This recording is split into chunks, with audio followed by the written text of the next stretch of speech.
jadi nggak bisa nyambi di mana-mana. Itu perbedaannya ya? Fokus ya. Iya, tapi kan justru proses-prosesnya itu yang bikin kangen. Misalnya proses kreatif, pemilihan pemain, terus juga waktu bikin cerita, skenario, terus milih lokasi, itu semua ada passionnya gitu. Dan itu yang emang bikin kangen sih. Itu yang aku suka loh kalimatnya passion. You do something with your passion. Ya. Dan kalau sudah menjalani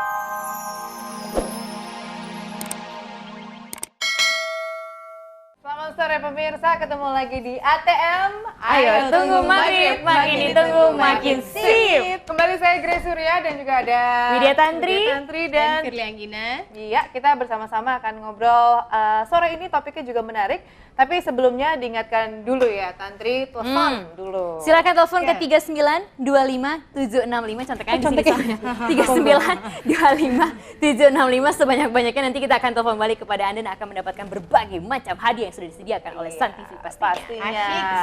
Dan sekarang sore ini seperti Anda lihat pemirsa, kita tidak hanya bertiga, ada sesosok wajah yang sudah tidak asing lagi. Kita akan ngobrol-ngobrol dengan sineas ya, sineas atau model? Sineas aja deh. Sineas. Amalia. Kirain jawabannya boleh pilih. Tepuk tangan dong, ayo dong. Nah. Sore, Lola apa Sore, kabar? baik, Puasa alhamdulillah. lancar kah? Amin. Amin. Oke. Mbak, tapi gini, sekarang udah mengkukuhkan diri menjadi senias ya? Iya. Udah pasti. Jadi kalau ditanya, Lola Amalia, model, sinias. Jadi Mantap, deh, jawabannya. modal udah ketuaan ya. tadi kita sempat ngobrol pemirsa sebelum kita on camera ya. Saya tanya sama Lola, sebenarnya kan awalnya adalah di foto model, waktu itu Wajah Femina kalau nggak salah ya. 97. Tahun 97. Nah, sekarang apakah ini namanya beralih ke sinematografi atau sebenarnya udah dari awal cuma kebetulan aja awalnya model? Sebenarnya ada proses. Jadi awalnya memang model, terus sempat main sinetron juga, terus main film. Kemudian dari dunia film itu kenal lah orang-orang di belakang layar. Karena emang awalnya senang nonton film, terus senang banget sama proses film. Gimana sih caranya supaya bisa bikin film sendiri gitu. Terus akhirnya punya ide, terus kumpul sama teman-teman, terus jadi film. Emang pengen banget sih bikin film, emang pengen Emang jadi passionnya sutradara. ya? Passionnya ya. Awalnya apa ya berarti film? Awal banget. Main film atau bikin film? Mulai terjun di belakang layar tuh awalnya.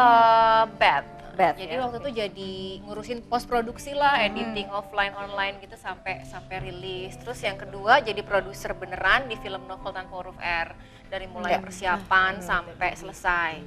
Terus yang ketiga baru bikin film dan maksudnya jadi sutradara dan produser di film Betina tahun 2004. Tapi Lola kalau dilihat jalan karirnya sih sepertinya mulus gitu ya pemirsa. Tapi pasti ada ups and downs-nya ketika memulai, pasti ada kesulitan-kesulitan atau kendala. Ada nggak sih? Pasti karena masalahnya sih duit ya. Masalahnya duit karena bikin film pasti perlu duit dan duit perlu dicari gitu. Nggak mungkin tiba-tiba langsung brak dikasih gitu.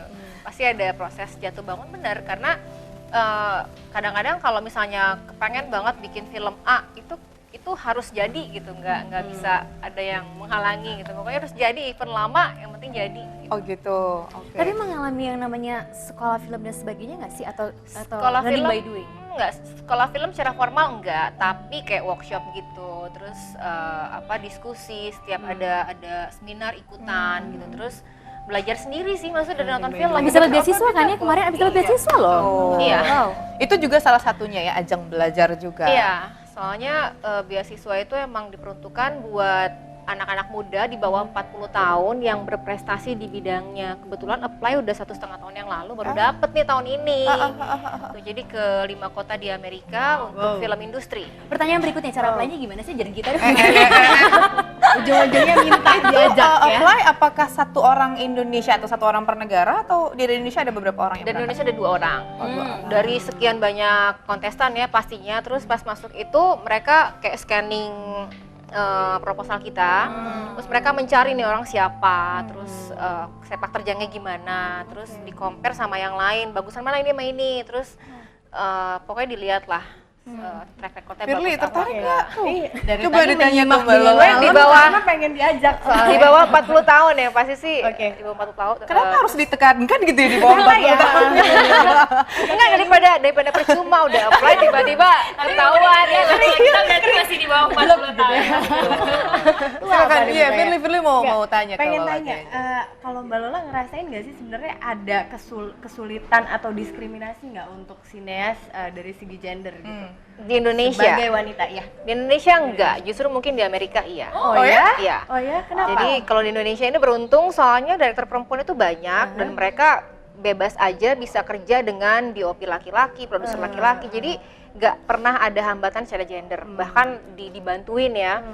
Kalau di sana pernah nggak dengar ada pemenang Oscar perempuan kecuali yang kemarin si Catherine Bigelow itu? Iya, betul. Karena Iya, mereka iya emang sih, bener. even direktur perempuan tapi pasti konya harus cowok. Iya. Jadi penulis perempuan harus di konya cowok gitu, nggak Bahkan pernah yang- berdiri yang sendiri. Saya dengar bener nggak sih, nggak tahu bener atau nggak ya.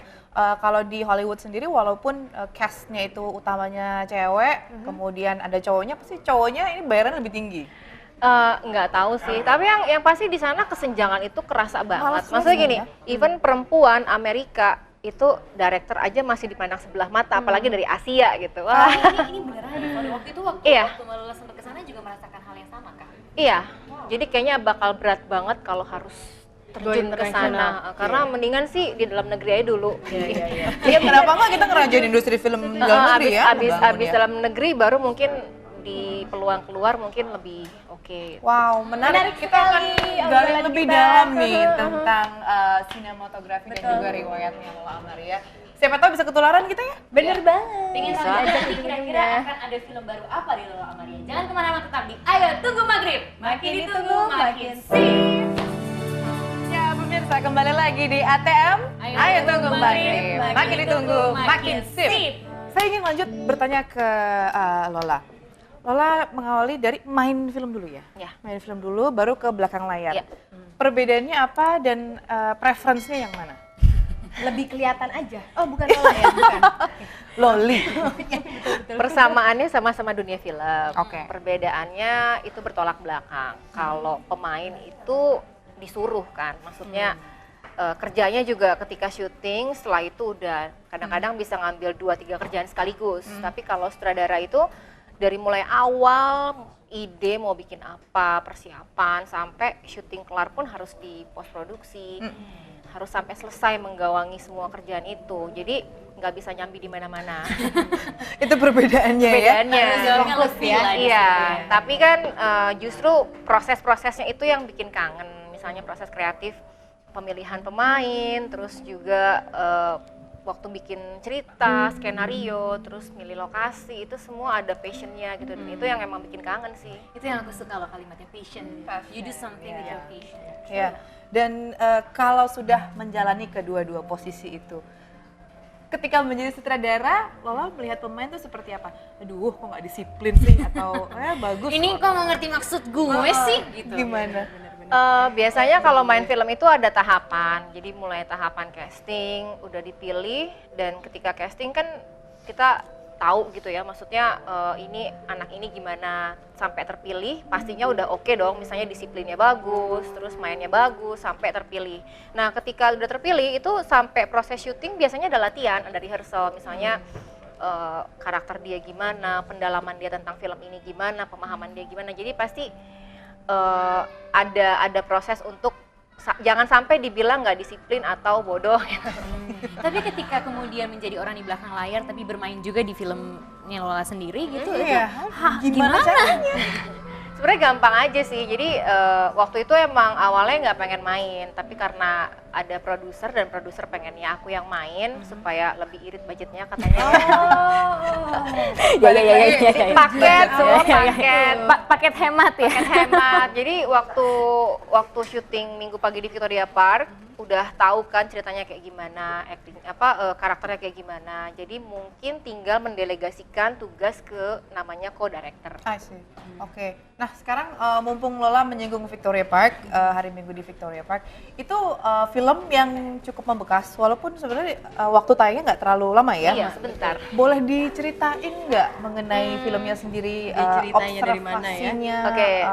TKW ya di sana? Ide awalnya sebenarnya dari kasus-kasus yang ada di Indonesia tentang TKI di luar negeri. Kenapa sih kok beritanya selalu penyiksaan, pemerkosaan? Nah, kenapa sih nggak pernah ada berita yang bahagia? Misalnya TKI ini jadi sarjana karena dia 2 tahun di Arab misalnya. Ada Keluar ternyata gajinya- sekarang ya. Kamu. Atau tiba-tiba seorang TKI jadi pengusaha sukses 10 miliar sebulan income-nya, itu nggak pernah ada, tapi selalu penyiksaan. Dan itu nomor 2 loh setelah migas jumlah devisa mereka. Nah, Betul. terus Ya. mulai cari-cari bahan riset dari mulai internet semualah ke BNP2 TKI dan Depnaker Trans. Terus Ih, menarik banget, tapi kita harus bagi-bagi Waduh, Udah dipotong. Udah ada dulu nih. Udah ada TKI berikut ini. Karena TKI yang satu ini mau bagi-bagi hadiah soalnya ya. Udah pulang ya dari Arab ya? Oke, untuk Anda yang sudah telepon ke 3925765, inilah saatnya quiz time. Ayo tunggu